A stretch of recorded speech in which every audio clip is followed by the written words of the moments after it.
The opinions expressed by the host and guests in this show are not necessarily the views of Children's Health Defense.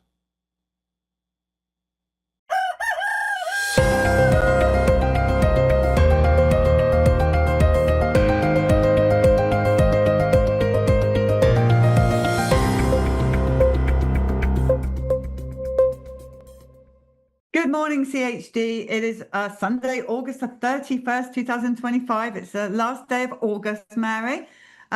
Welcome to this week with Mary Holland, President of Children's Health Defense, and myself, Polly Tommy. I mean, we've got some fiery news today, have we not? Yes, we do. Fireworks on the menu. First up, CBS News. CDC Director Suzanne Monterey is ousted weeks after she was confirmed by Senate. It is not clear why she was removed. The Department of HHS confirmed on X that Monterey no longer leads the CDC. But the next article is Brenda Belletti in The Defender telling you exactly what happened. Trump fires CDC director who clashed with Robert F. Kennedy Jr. over vaccine policy. The White House confirmed the firing of CDC Director Suzanne Monterey after U.S. Health Secretary Robert F. Kennedy Jr. tried to force her resignation and she refused to leave. This is the New York Times reporting that part. Kennedy defended the move, saying, "It may be that some people should not be working there. The CDC is in trouble and we need to fix it, and we are fixing it." So that to me is good news because I don't think she was particularly right. She wasn't Bobby Kennedy's first choice, Polly. You remember that the first choice was Dave Weldon, who was very outspoken about vaccine issues having inadequate science, and he didn't even get a confirmation hearing because they didn't have the votes.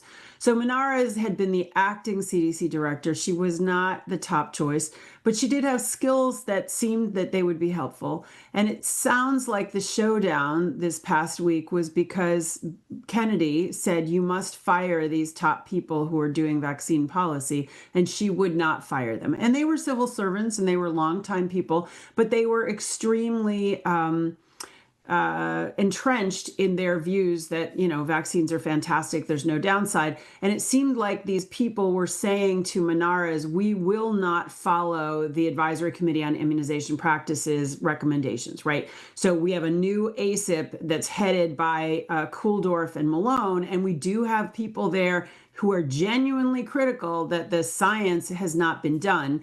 And these people who were kind of rah-rah vaccine pushers, they were not down with that, and she wouldn't fire them.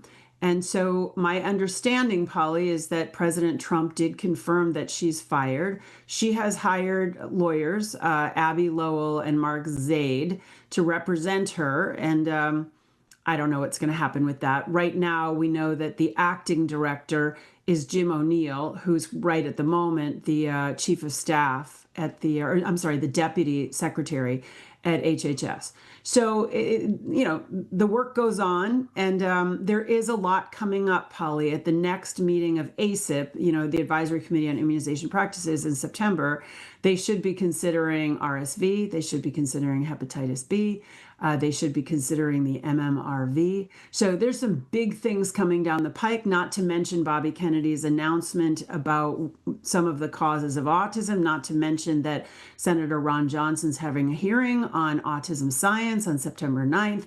So things are coming to the fore, and, you know, it's a good thing, Polly. There has to be change. To create real change, there has to be change on the inside. Well, September's going to be an exciting month, is it not? Right around the corner. Yes. So this is Vigilant Fox on X, and he says bombshell RFK Jr. just revealed he'll be making a monumental announcement on the causes of autism this September. President Trump asked Secretary Kennedy directly, "Bobby, the autism is such a tremendous horror show." And Secretary Kennedy said, "We are doing very well. We are finding interventions now that are clearly almost certainly causing autism, and we're going to address those in September." Holly, isn't it exciting that that colloquy happened at a cabinet meeting? I don't know if you ever thought we would live to see the day when we would see a televised cabinet meeting in the Oval Office or wherever it is, the Situation Room, where they're talking about autism. Thank God, Polly. Thank God they're talking about this real issue that's affecting not only the United States, but affecting the whole world. So I'm really grateful. I'm grateful as well. And, it's justice, a little bit of justice for our boys and for the great many around the world. And all those parents, Mary, for years, we've just it's been barraged with, you're crazy, you're crazy. This did not happen to your child. And so we do hope and pray that Bobby is going to come out with the truth. And also, as Brian Hooker and I were saying on Friday, no one has ever said that the only cause of autism is vaccine. It's not the only cause. It's not the only. It's absolutely not the only cause. And Polly, I think one of the things we're going to also learn in September, the word autism has become so malleable, so vague, such a huge spectrum. I think we're going to be moving away from that. We need to be focusing on brain injury, Polly. We need to be talking about different types of brain injury. Vaccines, whether it's the aluminum, the mercury, the formaldehyde, the polysorbate 80, the viruses themselves, the bacteria, they cross the blood-brain barrier, they injure the brain. That's what we're talking about. Autism is this kind of amorphous term. We've got to move away from that. We're talking about brain injury. And I think that is part of what is going to be the reframing that happens in September. Yeah. And shocking numbers as well. It was great to hear President Trump and Secretary Kennedy talking about the real numbers. And as Kennedy said, we actually still don't even know how much. There's going to be more than that. I mean, it's just everywhere. Well, and you and I don't know, Polly, one of the things I fear the most are what is going to happen to these babies who got the COVID shots in utero. What is that autism going to look like? What about the babies who got the 6-month COVID shots? I don't think we even know what that looks like, Polly. But to think that there's not going to be brain injury from these gene therapy injections in utero and in early infancy, I think is unlikely. There's going to be injury. There is. Well, actually, so Brenda Belletti, as always, has written a really good article in The Defender with the headline HHS to announce certain interventions behind rising autism rates. So I would say that would be the one to read. So anyway, let's move on to Michael Nevadakis in The Defender. And the headline here, after claiming he wanted to do something about vaccine injuries, Blumenthal lashes out against RFK Jr. for anti-vax agenda. In an August the 19th press conference, Senator Richard Blumenthal called on Health Secretary RFK Jr. to reject anti-vaccination policies that weaponize state education funding. Blumenthal's comments came a month after he told parents of vaccine-injured children that he was heartbroken by their stories. It's strange, Polly. It's actually really strange. So before the Ron Johnson hearing, Voices of the Vaccine Injured, where you and Brian Hooker spoke, apparently, right before that, Senator Blumenthal had said, I hope people don't pay attention. This isn't deserving of credibility and attention. So he was really negative. He came late to the hearing, and he started off in a kind of a negative way, showing a ridiculous film that had nothing to do with vaccine injury. But then he obviously was moved by your testimony and Emily Tarcell's and Brian Hooker's and others, Crystal's testimony. And then right again afterwards, he came back to, Bobby Kennedy and don't cut education funding. And it's this strange, small minority. It's an incredible flip-flop. And I don't know what to make of it. I honestly don't know what to make of it. We have reached out to Senator Blumenthal because you remember at the hearing, he said, I will be a co-sponsor to get rid of direct-to-consumer advertising. I'm concerned as a lawyer about blanket liability protection. So we reached out a month ago to say, we would love to meet with you in Connecticut with your constituents who support Children's Health Defense. And he's not even responded. So I'm hopeful that maybe we'll get a response. I'd like to talk to him. It's bizarre to me. FDA restricts some COVID vaccines to high-risk groups, but HHS says everyone will have access. US Health Secretary Robert F. Kennedy Jr. announced in a post on X that the FDA ended its broad authorization of COVID-19 vaccines, restricting the shots to people at higher risk for severe illness. However, Kennedy also said the vaccines will be available to everyone in consultation with their healthcare providers. So it's a good start, but I don't like the high risk for a number of reasons, and I don't like talk to your healthcare provider for a number of reasons as well. So, but I guess he has to say that. Well, our position policy is at odds with the secretary. We believe these shots have been proven to be so deadly and injurious. They should not be on the market. They do cause more harm than benefit from everything we know. But I think you're right. It's a step in the right direction. I think that the people taking these shots is just going to go down further and further and further. People are just going to say, I don't know what's going on. I think I'm going to say no. And I think, basically doctors and healthcare workers have stopped taking them too, Polly. So it's, things don't change radically overnight. When they do change that way, they typically get changed back. So this is incremental change, but we're hearing leaks, Polly, all over the place that this is a process to get rid of these mRNA shots. Moderna, I mean, still recommending 6 months and up. I mean, it's a wicked shot, that Moderna. They're all wicked, but the Moderna one, Yeah. I can't imagine a baby surviving that after what we've seen. So in the Defender, in their big pharma watch, it says that Moderna stocks have fallen. Pfizer dips on COVID vaccine ban speculation. Investing.com is reporting this. This is following reports that the Trump administration may be planning to ban COVID-19 vaccines in the coming months. So they're not going to be happy. No, not going to have a pity party, but no, Moderna and Pfizer cannot be very happy. Remember, Polly, during COVID, remember Dr. Fauci basically saying, we want people to take these 4 times a year forever. Don't forget that this was a project to continue indefinitely. So yeah, of course they're disappointed. They made $100 billion, Pfizer did, in 1 year during COVID. They'd love to keep skimming federal taxpayer money for their useless products. Expect fireworks. CDC launches group to study COVID vaccine injuries. This is a new CDC work group, and it will review data related to side effects and deaths associated with the shots. The news comes just 5 weeks after the Senator Ron Johnson hosted a U.S. Senate hearing on vaccine injuries, and 3 months after Johnson hosted a hearing on COVID-19 vaccines. So that is exciting. It's very exciting, Polly. We don't know how deep they're going to go, but I'm very encouraged that the chair of that working group from the Advisory Committee on Immunization Practices is Retsef Levy, a professor at MIT. And he has been outspoken that he thinks that COVID shots should be off the market, which is, of course, roiling pro-vaccine people. But he is concerned about the mRNA platform. He has acknowledged that the vaccine adverse event reporting system is completely inadequate, as Secretary Kennedy has. And he's talked about the need to care for the people who've been vaccine injured by the COVID shots and other shots. So I am cautiously optimistic, Polly.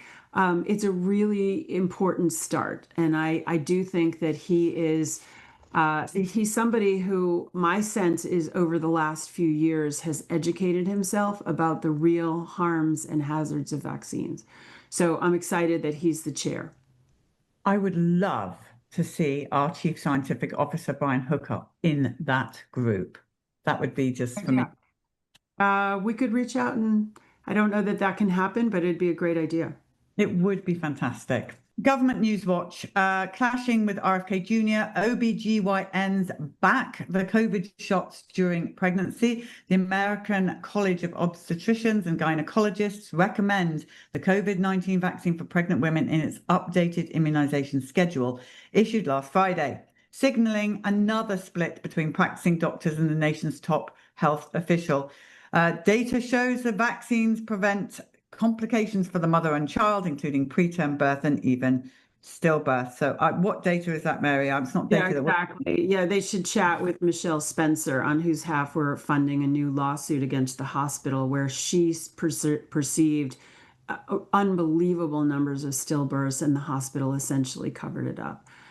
This is sickening, Polly. It's sickening. It relates to another article we'll talk about the American Academy of Pediatrics. Yeah, it's sickening. What is up with these groups? They've got to be they've just become mouthpieces for big pharma and for the government, not the current government, but past governments. They really don't care about the babies anymore, and the pregnant moms, and it is pretty shocking. There's just no real science suggesting that it's safe to be injecting pregnant women, for the women or for the babies. It's just really, really sad. Really, really sad. As Reuters fact-checked COVID vaccine misinformation, its CEO also sat on Pfizer's board. I'm going to hand that one over to you, Mary. Well, we've always known that big media supported big pharma, but this one just takes it to the next level, Polly. I said, this isn't just coziness. This is entwinement. So the head of Pfizer has for over 10 years sat on the board of Reuters sat on the board of Pfizer for over 10 years, and they're required to own stock themselves personally. So it's an overt conflict of interest. And it's really clear that Reuters said, oh, yeah, this is not a conflict. We're totally objective. Yeah, well, for 6 times when the UK health regulator fined Pfizer and accused them of unethical behavior, they never reported on it in Reuters. And it also really interesting, Reuters head Jim Smith is very influential in the World Economic Forum, very much in favor of digital IDs. As Paul Thacker, the author of this initial article on Substack, Disinformation Chronicle, he says, he reads several newspapers a day and it's really hard to get the real scoop. That's really what is the story, is there's so many conflicts of interest that we've known about, but now they're just becoming so evident to us. It's really hard to figure out what's going on. But you can be certain that Reuters is not going to give you the straight scoop about Pfizer. And that's why we do this show, to break down the truth and bring it to you. Medically reckless, AAP pushes mental health screenings for kids as young as 6 months old. Critics of the New American Academy of Pediatrics report fear the recommendations will lead to misdiagnosing and further over-medication for children. Parents need to know they can opt out of these screenings. But I mean, Mary, it's ridiculous. How can you screen a 6-month-old for mental health? It's abusive. It is exploitative, Polly. The article is excellent. It quotes Robert Whitaker, a psychiatrist who wrote a really landmark book on the abuse of mental health in the United States. And he said, basically, there's this expectation of psychiatric problems. They basically will have a quota of how many kids they're supposed to find with depression or bipolar or whatever. He says this is really pathologizing childhood. And although it's presented as helping children, it's actually, quote, an assault on the child and a right to grow up without being tagged abnormal. This is the promotion of early detection as an assault on our children. And another group that they quote, Commission on Human Rights, says that there were 84% false positives for teens to get SSRIs. I think it's really important that parents opt their children out of these assessments, because what it will lead to is drugging the kid. And one of the things that I think we know, and I recommend to people the recent book, Unshrunk by Laura Delano, who's an important advocate in this space, is that there were very poor clinical trials for these psych drugs, Polly, just like for vaccines. It's not quite as egregious, but literally these clinical trials for the drugs that kids are put on were for 8 weeks, for 12 weeks. And kids are put on these drugs for 10 years. They're giving them different drugs. They don't know all the interactions. It's quite similar to the vaccine story in many ways. It's an exploitative medical profession that's really putting money above kids. Yeah, disgusting. Brownson Institute, the AAP has sold its soul.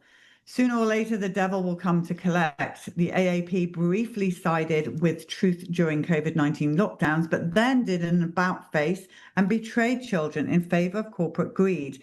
Now the organization that claims it's dedicated to the health of all children is fighting much-needed reforms that threaten to disrupt the flow of big pharma money. It has sold its soul. This is a great article by Dr. Clayton Baker, an MD that works closely with us and at Brownstone. This was published in Brownstone. And he points out that during COVID, AAP was the beneficiary of a lot of government money to fight misinformation, to promote masks and vaccines. They got $35 million, according to reporting from Michael Neverdakis in 2023, probably more in 2022. But at any rate, They did actually come out during COVID and say children need to have in-person learning. They cannot learn in the same way when they are all remote on Zoom screens and they're in first grade. That's ridiculous. And so they actually spoke up in a favorable way about the importance of in-person learning. And then this year, probably very recently, and we've covered this, they come out and say, there should be no non-medical exemptions. Yeah, some kids won't be able to go to school because they're crazy parents, but it's worth it. I mean, it's just this total turnaround, and it can only be explained that they've been bought by big pharma and getting taxpayer money. And as the article points out, back in the day, they existed on the dues of pediatricians. There's 67,000 members. Now they don't. That's a pittance of what the money is that they collect to do their work. They get their money from pharma, from all of the big vaccine producers. So this is just literally a marketing arm of big pharma. And I love a quote here from Dr. Meryl Nass. She says the AAP and vaccines are just a delivery system to transfer taxpayer money to big pharma via kids' arms. And AAP is just a cog in that wheel. And he says, that basically AAP is a dinosaur and may it go the way of the dinosaur. And I totally agree. I totally agree as well. This is the Children's Health News Watch in the Defender. Mississippi Today is reporting Mississippi health officials declare emergency over infant mortality rate, most of which is occurring among Black babies. Well, it says that Black babies in Mississippi are dying at twice the rate of white babies, which in and of itself is extremely disturbing.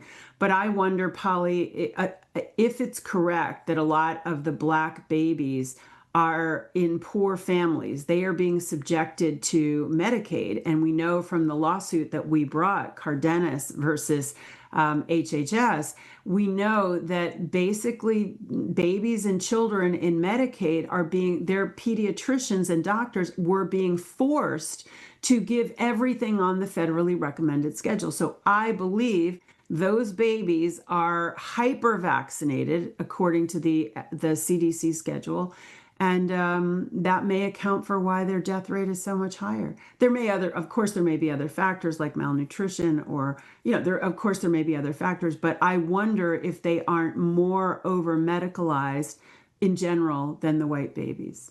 Good news now for Texas, and I had to put this in because I live in Texas. This is the Texas Tribune, and it says RFK Jr. praises Texas for implementing his health vision. Secretary of HHS Robert F. Kennedy Jr. complimented Texas as Governor Greg Abbott signed into law a prohibition on using state tax dollars on specific products with additives, among other measures. Kennedy also praised Texas's effort to make ivermectin an over-the-counter drug. Also, schools to reprioritize health and exercise, food manufacturers to label food that contain additives, and school lunches that contain food additives and substances deemed harmful. And this all will go into effect January 1st, 2027. So we've got a bit of time. But my goodness, that's good. Texas is a good place to live right now then, Mary. Okay, KFF Health News.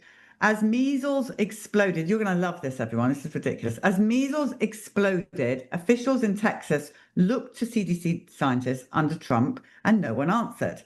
Together, these outbreaks have sickened more than 4,500 people, killed at least 16. I don't think so. That's a big lie, Mary. There's no way 16 people were killed.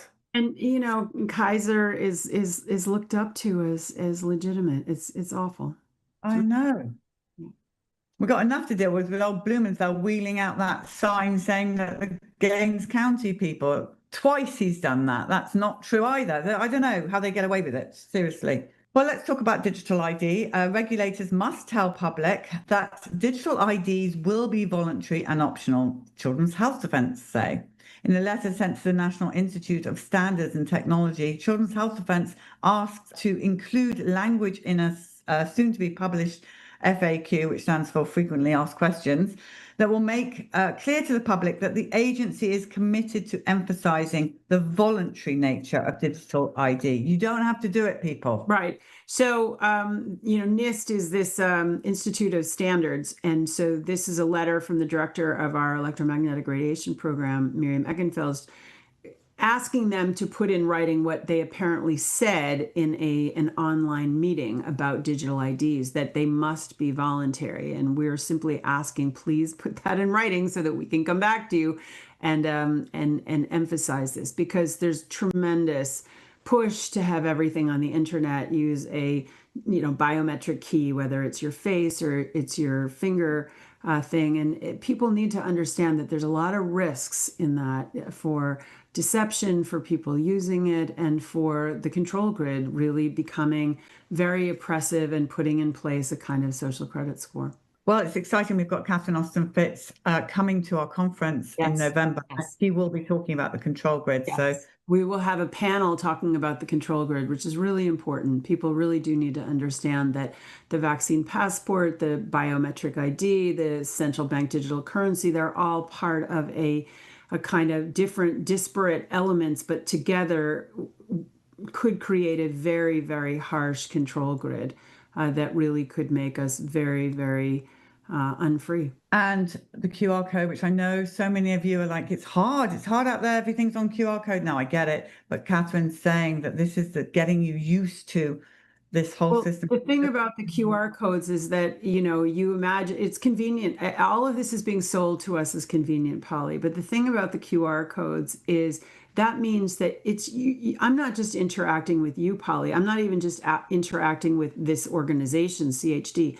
I'm interacting with sort of a whole different network of third-party stuff. So there's just no privacy. There's no direct contract. It's really a kind of a big brother pathway. Okay, Dr. Joseph McCullough, the dark truth behind the bright pink color of processed meat.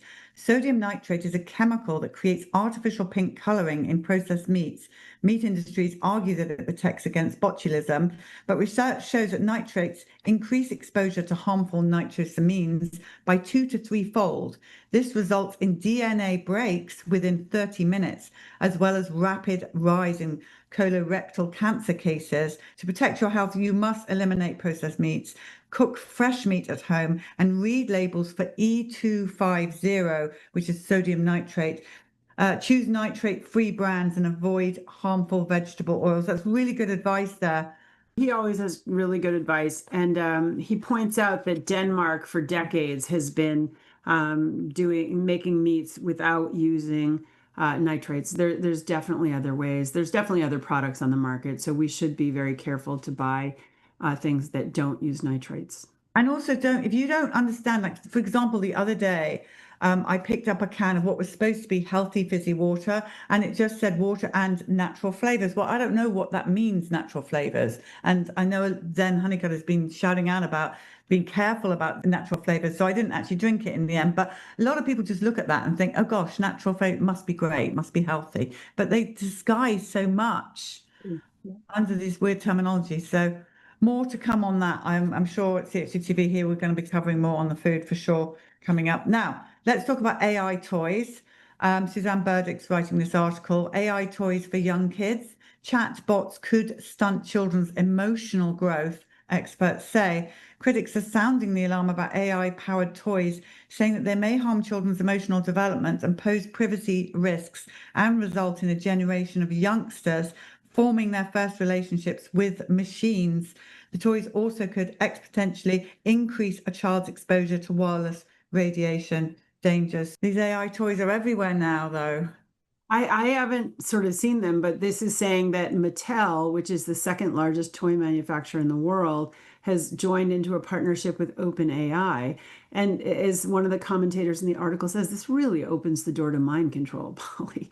It's kind of alarming. And what's happened with teens interacting with ChatGPT has led to lots of teen suicides.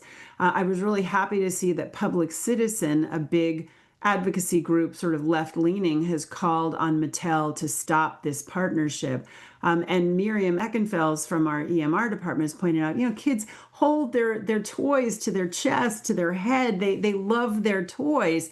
And if they're emitting wireless radiation, what is this going to do to the kids? They're much more sensitive to wireless radiation. So it's just a bad idea. I hope that parents are going to reject these. But I don't know that they will. And think about it, your doll when you're a child, it's the source of your imagination. You get to imagine what the doll says, and then you get to respond, and it builds your imaginary world. And if you take away that imagination, it's taking away from our humanity. Well, I couldn't agree more. So just to let all our viewers know that starting this Wednesday, Miriam Eckenthal, our head of EMR department, is going to be doing a show every other week. So this Wednesday will be Miriam, and the following week will be Dawn with the Advocacy Lifeline, and they're going to switch out every other week. So we're going to be upping our game from the EMR department at Children's Health Defence to bring you up-to-date information like just this. So we're very excited to have Miriam coming. And Mary, when I first started with Miriam, she would not be on camera. Now she's just a brilliant host. So yeah, and I think there's nothing better than a host that knows what they're talking about. So I think everyone's going to love that segment. Tomorrow, on Labor Day, on CHD-TV, we have got Giorgio coming on, and he's head of development at Children's Health Defence, and he's coming on to talk to you about what an up-close event is about. And then we're going to give you a sample of an up-close event, and you're going to love this. This is Ron Johnson. I think Senator Ron Johnson, as you've probably never seen him speak before, and so you're going to see that tomorrow, and I think you're going to really enjoy that as well. And so yeah, our conference is the 7th to the 9th of November. It's here in Austin, Texas. And we'd love to see, we've got some amazing people coming, and some that we haven't announced yet, but you're going to really love the people that we've got going, Mary. Yeah, it's going to be fantastic. There's nothing like being in person. But if you can't be there in person, and we understand it's not easy for everybody to leave home or to take on the expense, we will have it available online as well. So don't miss it, because it's going to be, we've got some great panels, we've got some great speakers.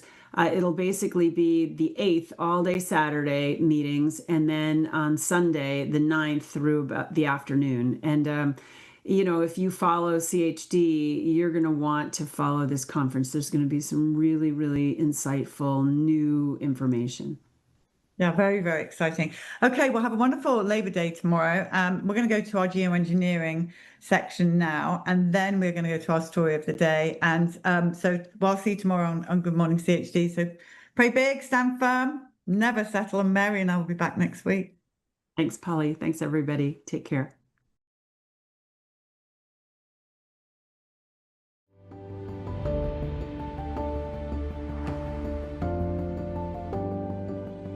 So I want to start with a headline: extreme heat threatens worker safety and productivity globally. This report finds rising wet bulb temperatures slash productivity and endanger health. Construction, agriculture, and informal labor are most exposed as climate change drives up risks. So let's talk about this idea of wet bulb temperatures that we're often seeing now in the media. Dane, how is geoengineering related to wet bulb temperatures, and what is that first? So in order to create short-term, temporary, toxic surface cooldowns, they come at the cost of an even worse overall warming. These same particulates that are used to deflect some of the sun's incoming thermal energy during daytime temperatures trap that energy at night. They're destroying the ozone layer. So all of these processes are increasing surface temperatures radically. That increases evaporation. That adds humidity to the equation of heat. It changes atmospheric chemistry in a way that we've never seen before. And now we're having the combination of heat and humidity creates a heat index temperature. That's the wet bulb temperature. And we've seen those temperatures, Mary and Clayton, as high as 180 degrees in the Persian Gulf region. Unprecedented heat returns after shattering extremes for July. They had an air temperature of 100 degrees. That's a daytime high heat index, and that's a humidity of 90+% and an ambient temperature of about 112, 114. So again, it's the humidity that drives the heat index up so incredibly high. Wow.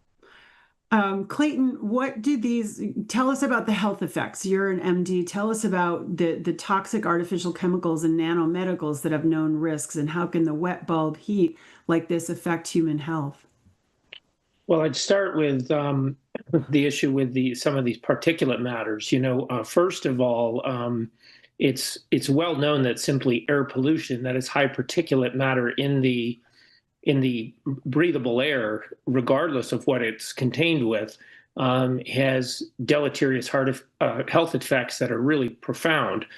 Just the old-fashioned LA smog back in decades ago, obviously, as we all know, significantly worsened asthma, worsened COPD, worsened a lot of respiratory illnesses. And this is the same now with the particulate matter that's being sprayed into the atmosphere for these geoengineering activities. In fact, some of them are, as I think Dane kind of hinted at, they're kind of designed in a sense to mimic some of the old pollutant particulate matter issues that we had decades ago, either due to volcanic eruptions or due to industry. And so we have those same problems with just high particulate matters, particularly with respiratory disease, but it also extends to dementing illnesses. And we know that dementia is on the rise. Now, if you talk about particular products that are being sprayed into particular minerals and metals that are being sprayed into the atmosphere, the most obvious one is aluminum. And as many of us know, aluminum is purely toxic to humans and to most animals. It has no physiologic function in the human body. Unlike iron, unlike copper, unlike zinc, it's not a cofactor for anything. It has no positive function whatsoever. It's purely toxic. And it's toxic in multiple areas of the body. Perhaps the most prominent is to the central nervous system, and it's a major factor potentially for this rise in dementia. Again, one of the reasons that we know this for a fact is because hemodialysis patients in the first decades of widespread hemodialysis for kidney failure were found to have a dementing illness, hemodialysis-related dementia, and this was eventually found to be exclusively caused by molecular aluminum or aluminum salts getting into their system through defects in the old hemodialysis process. When this was fixed, that problem went away. So we know for a fact that high amounts of aluminum cause dementia. Similarly, people who used to work in the aluminum processing industries would get a condition called pot room asthma, which was an asthma or COPD-like illness due to aerosolized aluminum in the industrial workspace. And so we know for a fact, we literally have human models that prove to us that aluminum is toxic to our central nervous system to the extent of causing dementing illness and causing asthma-like problems as well. Clayton, if I could interrupt, we'll come back to the nanoparticles if we could, but if you address the wet bulb issue here, sure. Are the particles interacting in some way with this high heat and humidity? That's not an area that I have extensive knowledge of yet, and I could do a little research and get back to you on that. But certainly, high humidity tends to hold these particulate matter in the breathable airspace much longer, so they don't settle to the ground. And of course, many people with asthma or COPD-like conditions do poorly in heat and do poorly in humid atmospheres or humid surroundings. So it's absolutely going to worsen respiratory status for people, and it's potentially going to expose them to greater amounts of these particulates because they're going to be held in the breathable air much longer. I think the other consideration is, just what is a physically tolerable wet bulb temperature for someone to go out into. It can't be much more than, say, 130 degrees or so. And so, when you're talking about these absolutely insane effective temperatures of over 150, 160 degrees, I mean, it's not really possible to function normally in those types of settings.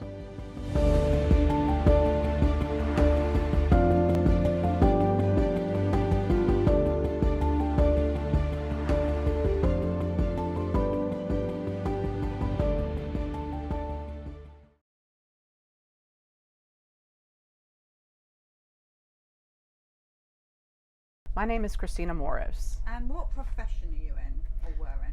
So I'm a nurse anesthetist. I'm still a nurse anesthetist, but I'm not practicing. I work full-time for the Frontline COVID-19 Critical Care Alliance. Now. Right. Okay, so let's go back. Where do you want to start this story? During COVID, when you were bored? Yeah. Where do you want to start? You just go. Okay, so my parents were both sick with COVID, and I was living abroad and working in the Netherlands and in the hospital as a nurse anesthetist, although they canceled our elective cases and moved us all to the ICU to take care of the sick COVID patients. So this was back in December, right when all the protocols were and the medications were being found out what works for COVID. And so I encouraged my parents to try ivermectin and the FLCCC protocols, and also America's Frontline doctors also had the same type of protocols. So I encouraged them to go get the medication and to start doing it, but they were scared to do it, to start the medication. So I flew over from the Netherlands to help take care of my parents, but it was a little bit too late because my father went to the hospital to get treatment in the COVID clinic and to get monoclonal antibodies. After having that treatment, he actually got worse, and they checked him into the COVID unit, and my mother was not allowed to go in. They luckily did not take away his phone, but his symptoms got worse. He went from being, he had difficulty breathing, but his oxygen was still stable. But after they gave him the infusion, then his oxygen got worse, and he had to actually be on oxygen in the hospital. He could barely speak, which was not like my father. Not taking the COVID shot. No, my parents are not vaccinated. None of us are vaccinated. So, we wanted him to have the medication in the hospital, but they refused to give it to him. Now, this is my former employee, and I called all of my colleagues to ask to please give my father ivermectin, which he had the prescription for, in the hospital to go ahead and start treatment because he was getting worse. And they said, we don't use that medication in this hospital. And in fact, he'll get remdesivir in the morning. So I was a little bit stressed out about that situation because I knew that remdesivir was toxic. So my mother and I arranged for him to be removed from the hospital to check out with medical leave. And we got him home and we got him oxygen arranged in the house. And my cousin, who's a radiologist, was able to prescribe and get all the other medications that we needed. He already had the ivermectin, but he needed some other things like prednisone and other medications that required a prescription. And so we started treating him at home. And within 24 hours, he was better. He was able to breathe more normally, and after 48 hours, he was off of oxygen. And this was all after 2 doses of ivermectin. At the same time, my mother was also taking the medication, and she was also improving with her symptoms, but she wasn't as sick as my father. So he did not get any remdesivir then? No, I got him out in time. Now this is the question, how did you get him out? Because 99.9% of the people that sit here cannot get their loved ones out. Yeah, it was early in the pandemic, and we just checked him right out, and they were not blockading him leaving. I know that story has occurred often because I answer the clinical email lines for the FLCCC, and I've heard that story numerous times. But no, we were able to get him out. You just refuse medical treatment, you sign yourself out, and you can leave. That's not been the case for many people. I know. So you're very, very fortunate. So you actually just proven you saved your dad's life from the stories we've heard. Yeah. He did not get the remdesivir. You took him home. You gave him ivermectin and some kind of protocol, and he was up and about. Yeah. Just like the studies show that ivermectin works within 24 hours, he was improved in 24 hours, and he was off of oxygen in 48 hours. And he was in the inflammation stage of the virus, like when people really take a turn for the worse. So we knew it was vitally critical that he get the ivermectin at that point. So let's talk a little bit about what does work. And this is not giving out medical advice. Everyone watching Children's Health Defence does not do that, and nor does my guest here give out medical advice in this situation. But let's talk about what you've seen, the injuries, and how you've seen people improve. Well, I can tell you that ivermectin and hydroxychloroquine work. They work well for patients. And also taking vitamin C, zinc, probiotics, all of those things, all those elements in those treatment protocols with my organization. Doing nasal spray, like the povidone iodine, when you first get sick, when you first have symptoms, if you start spraying povidone iodine in your nose 3 times a day, that reduces the viral load. So does gargling with mouthwash. So those are simple things that people can do at home. But taking quercetin, vitamin C, vitamin D, making sure your vitamin D levels are up to par, so just not too low. A lot of people walk around with low vitamin D levels and don't know it. If you make sure all those things are available and at home before you get sick, then you can avoid the situation of going to the hospital. So it's actually a good plan to make contact with a provider that can prescribe what you need, because most of this is over the counter, to have in your house. So when you do get sick, that you can immediately start treatment with the treatment plan that was prescribed to you from the provider. Now, does the frontline doctors only deal with COVID and COVID? Do they deal with other injuries? Yes. Because we have so many people that sit here, and like we had those beautiful twins not long ago. I mean, could they go to frontline doctors for help? Yes. Yes. They treat long COVID. They treat long vax or post-vaccine injury. They treat cancer. They treat everything. So if they hypothetically wrote a prescription up for me for ivermectin, the next problem we're hearing is that no one will fulfill those prescriptions. So how do we get over that? So I would avoid going to the major chains like CVS and Walgreens and all those places. If you go with a provider on our provider list, they usually work with compounding pharmacies, and the pharmacies have a relationship with the providers, and they can get the ivermectin sent to your house with a prescription, or you can order ahead of time from our pharmacy list. How bad are these injuries you're seeing or hearing about? What, like the post-vaccine injuries, the long COVID, everything is really bad, and it's getting worse because a lot of people don't know about treatment because everything is censored. So the news doesn't want to tell the stories about what's going on, and mandates are still happening, whether they're legal or coercion and social pressure, or maybe private organization policies. People are continuing to get immunizations and they're getting sicker. So if you don't treat the inflammation from like whatever's causing your inflammation, you get a shot or you get long COVID and it's left untreated, you can get sick with chronic illness, a lot of different chronic illnesses. Here's the question that many people, I don't know what to call these people who are not quite within our movement yet, will say, if your protocol, if these things work so well, why are they banning them? Why are they saying ivermectin's dangerous? Why are they doing it? What is the reason? They can't get their heads around, if it was good, it would be available for us. What is your answer to that? Well, you just say it the way it is. We all know within the movement what the issue is. The issue is the pharmaceutical industry controls everything. They control the government, they control the military, they control all these schools, all the research journals. So they basically produce research that paints ivermectin and all these other repurposed drugs in a bad light. So they manipulate the studies to give the outcomes the way they want them. So if you don't know how to read research, even healthcare providers are a lot of them don't understand this. If you don't read them carefully, then you don't pick out how they've manipulated the study. So the reason why they're basically keeping this censored is because of the emergency authorization for the vaccines. If they had something that treated COVID and these illnesses, they wouldn't have had the ability to push the vaccines through. And then the pharmaceutical companies have these new drugs they're pushing out, plus monoclonal antibodies. Everything is controlled by money. So they don't want cheap repurposed drugs to be known by the general public to be used to treat these illnesses.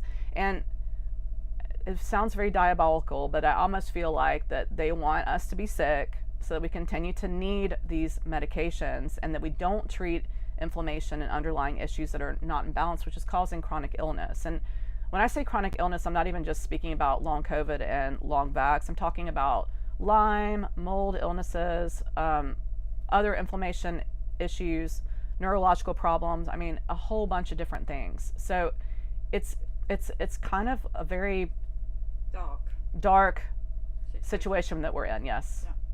Yeah. Okay, so tell people where to go, but I don't normally do this, but I think it's critical as we're going into, everything's getting really cold now. Yeah. We're starting to get sick. You can hear it everywhere around. There is help out there, people. Yeah, there is definitely help. My organization, the FLCCC, has Which stands for Frontline COVID-19 Critical Care Alliance. Pierre Corey and Paul Merrick. You all know them. They go on CHGTV the whole time. Yeah, and good doctors. Yeah, and so we have a provider list with telehealth providers. Some of them have brick and mortar practices, some don't, but you can be seen by a telehealth provider to get what you need to be seen and to treat any illness that you have. And we also have a pharmacy list. So if you plan ahead, you can order medication from India, Southeast Asia, other companies that offer the medication without a prescription, or if you have a prescription, you can also go to these pharmacies and get your medication shipped to you. So those are options that we have to help people find the resources that they need. You must be careful, everybody. You can't just buy ivermectin off the street. No, I wouldn't do that. I mean, the better way to do this is to go to a provider and get a prescription, and the best is to get a compounded ivermectin prescription for you, because it's based on your weight. So it only comes in one capsule. You don't have to take multiple pills, because the dosage of ivermectin normally comes in 3 milligram, 6 milligram, 12 milligrams. So a lot of times you have to take multiple pills to get the dosage that you need, and that's confusing for some patients. Okay, so once again, no one's giving medical advice out here. It's just this lady's opinion and the job that she does. Okay, so let's get that absolutely clear. I want to go back to the Netherlands now. So you were there during the COVID era. What was it like in the Netherlands? Was it strict like England and all those other places, or was it a bit more like Texas, a bit laid back? No. So I lived in the Netherlands for 10 years, and the last 3 years I lived there the 2 of them were during the pandemic, and it was pretty bad. We were locked down almost consistently for 2 years. We weren't allowed to go to the movies or restaurants or any sort of public place without a vaccine card. Once the vaccines were released, they were basically trying to through social pressure, try to get everyone vaccinated. They were trying to get teenagers vaccinated by giving away free pizza.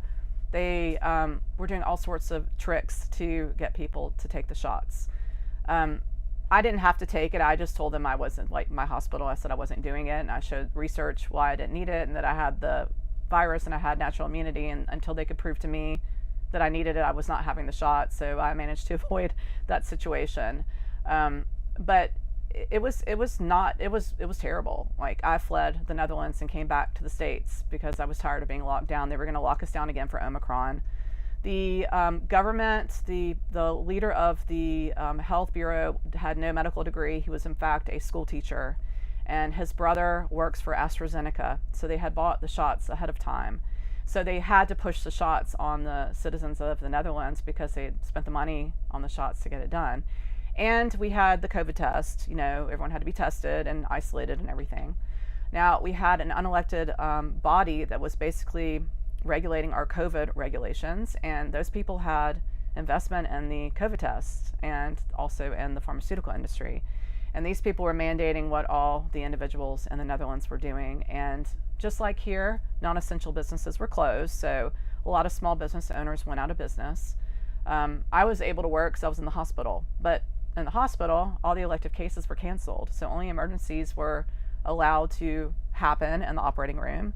We were closed and sent to the intensive care unit, where they followed protocols to treat the patients, which were not scientifically based on the best outcome. And when I came back from the States to the Netherlands to go back to work, and I showed them the protocols that I had used, they basically shut me down and said that it didn't come from Erasmus Hospital, so they weren't going to use it. And so were the same things happening over there as happening, the stories we're hearing of hospital protocol deaths? Were you seeing that over there as well? Yes, absolutely. So this is potentially a worldwide it was issue. Definitely a worldwide issue. It happened everywhere. The culling of millions. Yes, absolutely. Absolutely.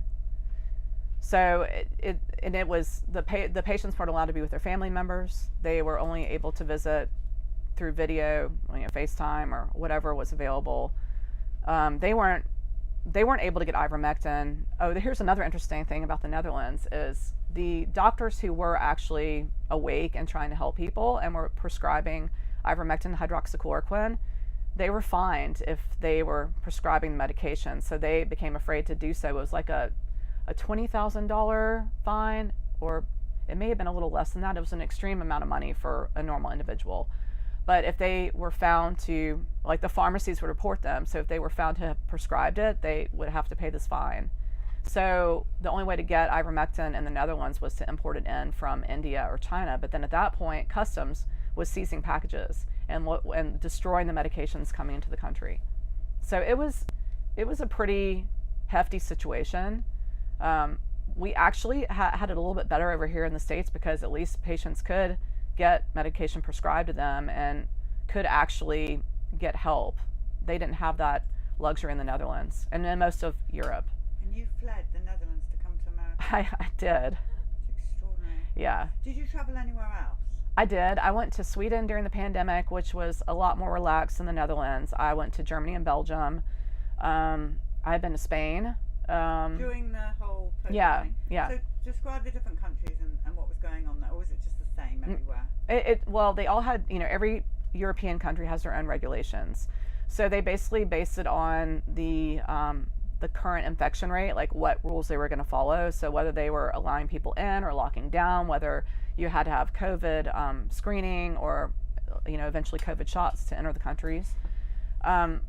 When we went to Sweden, that was kind of in between lockdowns. We drove straight through Germany because if we would have stopped, we would have had to have a COVID test.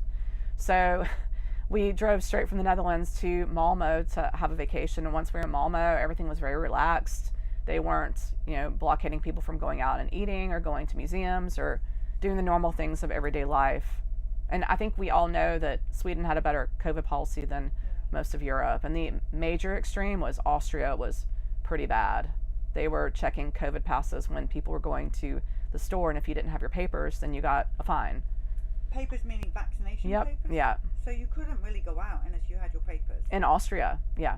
God, that must be post-traumatic stress for them. I mean, I think the whole entire world is having PTSD from the situation. And then not to mention the kids and teenagers were not allowed to go to school during the lockdowns, just like here, but those kids lost major time in their development, their social development, and children who have had to wear masks on their faces, like they're behind on learning, like it's been proven in studies. So it was a bad time, the pandemic, all over the place. It wasn't just in the States. So, yeah. What else do you want to talk to us about? What else have you discovered that you want our people to know about? Well, I think we're kind of on the beginning of the severity of the whatever you want to call it, long vax, post-vaccine syndrome, people who've had the shots and now they're having side effects. We are just now, even after 2 years, seeing an increase in patients needing help. And it's concerning because no one's covering it besides people in our medical movement bubble. So the news is basically, these sudden deaths that are happening all the time. They're saying it's, heat stroke or I don't know, whatever they are making up. There's so many stories that they say it is, that to cover up the fact they've had a heart attack or a stroke or myocarditis, which ended up in sudden death. And it's young people. I'm very concerned about the military. That's my personal passion, is to help them, because we have young people in our military who have their careers ruined. Pilots also, they are having heart attacks while flying. Students, like 20, 30-year-old men and women, are having issues with their health, and they are the healthiest of the healthy, the pilots in the military. And they can't fly anymore because they're grounded, and they can't get a job after that because their careers are ruined because they've had this medical issue, and the military is ignoring it. They're not allowing screening and treatment with people in the military, and on top of that, the people who left because of the mandates, and gosh, they had every right to. They shouldn't be forced to take anything that they don't need. They've left, and now they're calling them back, which is interesting. But so we have people who have left. We have people who are sick and are not able to work anymore. We have a low recruitment number, a low retention number. We're in a lot of trouble. And it's what they call flu season, and the military have just all had their flu jabs. Their flu miss, whatever it is. And so they are forcing that too, and they are giving them a hard time with exemptions. Like the only thing that is working right now is religious exemptions, but it's very tricky to get those because it has to be from an internal military provider giving those exemptions. So we're trying whatever we can do to help these people get what they need. But even people who are out processing, who are leaving, are having to get shots. Like I know someone who had a tetanus shot the other day, a booster, and they had the Johnson & Johnson shot 2 years ago, and their brain fog has gotten worse. Their arm is really sore. Like the person who gave them the shot thought they needed an anthrax booster, and this person was concerned they maybe even got the wrong shot because this person was so distracted while they were pulling out the medication out of the refrigerator, and the refrigerators were right next to each other. They were really worried they got the wrong shot. But why are they mandating these shots with them leaving? And they should have informed consent anyway before they get injected with anything. That's their right. The other thing that's very concerning is the people reporting that depression, anxiety, dark Yeah. goings on in the military because they're so jabbed. Yeah. We did a story about someone having exactly this issue after Johnson & Johnson, and a viewer, thank you for that, sent me in that actually if you look at the VAERS, it's not just Johnson & Johnson, it's all of them that are causing these suicidal thoughts, depression, and we don't want our military to be in that situation. We should be making them fit and healthy, not destroying them. We're destroying them. Yeah, I know. And is that also a dark thing that someone wanted to maybe make us vulnerable for a future attack? I don't know. I don't want to play these scenarios out, but well, it's the elephant in the room that no one's talking about. Yeah. But if you were the dark side, what would you do? You would take out from within in a way that no one's noticing and no one's addressing. But I also want to bring to the point of depression and all these mental issues that are post-vaccine related. They are inflammatory processes with the spike protein. There are ways to treat this. There are over-the-counter supplements that you can take. Intermittent fasting is the #1 thing that people can do to reduce spike protein in their body. Taking things like Nigella sativa oil, and again, this is not medical advice, but these are just things people can do. Taking magnesium threonate, which helps the brain. Green tea, coffee. We just updated our treatment protocols to include these things in our prevention and our treatment. Yes, yes. Cup of organic coffee. Yeah, it could be organic. It doesn't have to be. It can be decaffeinated. It can be caffeinated, but it helps reduce the spike protein attaching to the ACE receptor. So it's very interesting. And a lot of these prevention elements in our treatment guidelines that we use for post-vaccine inflammation are also anti-cancer. So that's kind of a double bonus, taking things like berberine and green tea. All right, tell everyone again the site to go and make their own minds up of whether they want to follow along. So everyone can go to flccc.net, and if they have any questions, they can email clinical@flccc.net, and they'll get myself or my colleague Samantha. And anything else you want to tell the people? That there's hope, that don't lose hope and don't let despair take you over. Just changing your lifestyle and making healthy choices and taking a few supplements, cleaning up your diet and seeking help, you can really change the way the inflammation is in your body and get healthier. So don't lose hope. Fantastic. Thank you so much for talking to us.